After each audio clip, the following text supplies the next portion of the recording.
Hey guys, welcome back to another recipe video. Today I'm going to be sharing with you guys a recipe for some creamy sun-dried tomato pasta. Yes. One day I was really craving some creamy pasta, as most people do some days, and so I decided to make a really quick, easy, and simple sun-dried tomato pasta recipe, and I thought I would share it with you guys because it has now become my favorite go-to pasta recipe. So let's get into it. Okay, so what you're gonna need for this recipe is some cherry or grape tomatoes, some mushrooms, some soaked cashews, some garlic, some sun-dried tomatoes, and some fresh basil. The fresh basil is optional, but it's a nice addition and it's really pretty and smells good. So to start off, we're gonna chop up all of our veggies. These sun-dried tomatoes, actually, I blanched them in water for about a minute just to soften them up a little bit. And these are the sun-dried tomatoes that we are using. They are from the brand Aurora.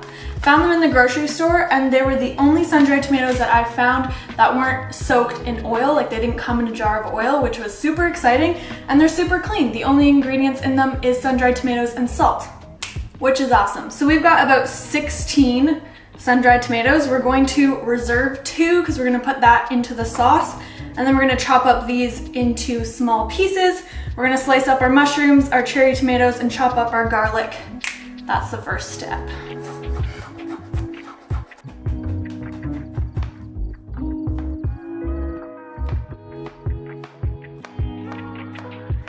These veggies are completely optional and you can totally switch out using whatever veggies that you enjoy. I really like adding in the fresh tomatoes because it gives it that nice fresh kick, and then the mushrooms, I feel like usually when you make a sun-dried tomato creamy pasta, you add some sort of meat to it, like sausage or something like that, and I really love the texture that the mushroom brings to this dish.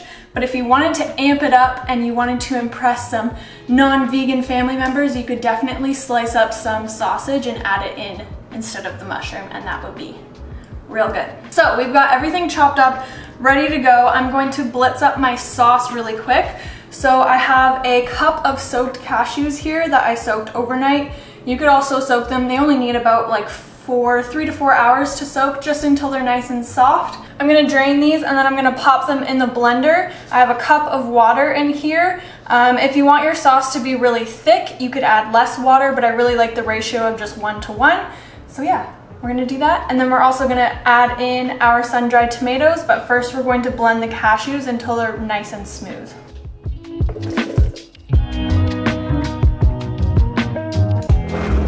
You can do this in a high-power blender or a food processor, but you will need something that has a good amount of power to it so that you can blend it nice and smooth. As you can see, it's a very creamy, nice looking sauce that's in there right now. Now I'm gonna take these 2 sun-dried tomatoes that we left aside, throw them in here, and just pulse it a few times to get the sun-dried tomato kind of broken up in there.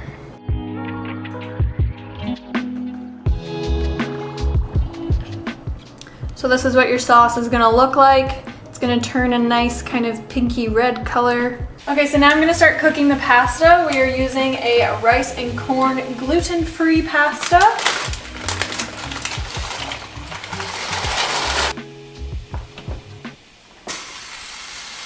I'm a messy cook sometimes. I'm not totally gluten-free, but if I do have the option to have gluten-free pasta, then I will, because I find if I eat a lot of gluten, it does bother my digestion a little bit. So that's why we're using gluten-free pasta. And this corn and rice pasta is really, really good. While that's cooking, we're gonna start making this sauce. So first what we're going to add is, we're using a non-stick pan, so we don't have to use oil, but I do have a little bit of water in this pan, so that nothing sticks, and we're just gonna add the garlic and the sun-dried tomatoes.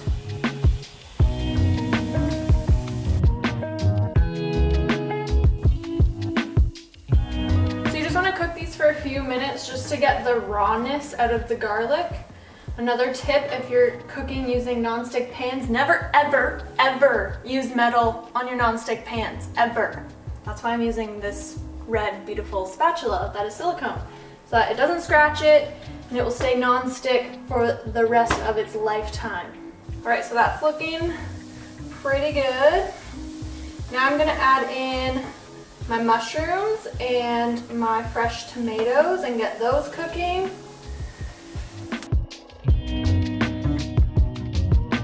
I'm also going to add in some spices. I have oregano and basil and salt and pepper, and I'm going to cook that in with mushrooms and the tomatoes so that the herbs are all nice and cooked.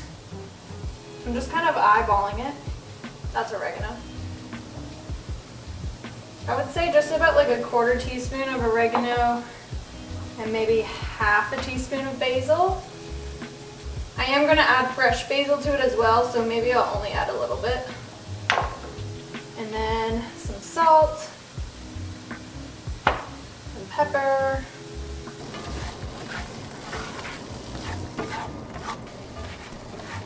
not gonna lie guys, I've made this pasta 3 times before and this is honestly looking like the best time I've ever made it. Alright, so I've turned down the heat and then I've got my cashew sauce and I'm gonna add it all in to this wonderful mixture.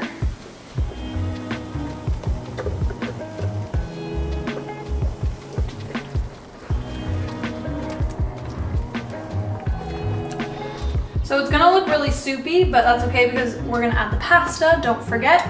And I'm gonna add about a tablespoon of nooch just to give it more of that cheesy kind of flavor.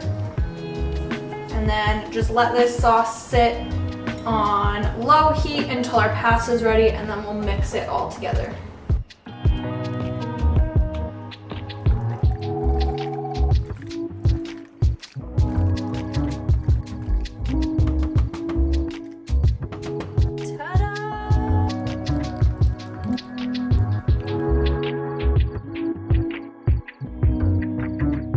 All right, I'm going in. It's a big bite.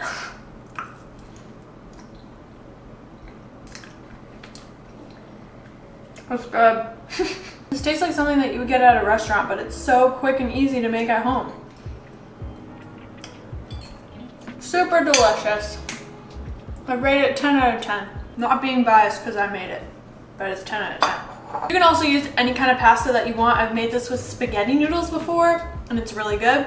So it's super versatile, this recipe, but it's a really good base if you want something that's nice and creamy and savory.